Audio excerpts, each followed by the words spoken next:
everybody here. We got the newest toy on the block. This thing has been a work in progress. We're still trying to get it all taken care of and dialed in as far as the exact stuff, but it's coming right along. It's about a 23, 24-inch block there, which is pretty good size.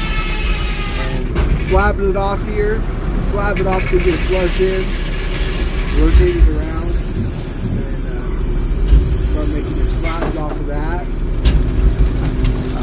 It'll show here in just a second. Go through the next step of it, which is once it's slabbed, it goes through the game portion of it, which makes either 2x4s or 2x6s. So yeah, here's the slab. It's getting ready to go through the game portion of it, which it'll probably spit out 4 or 5 2x4s on the other side there. Yeah, hope you enjoyed. I'll take some more video as it progresses.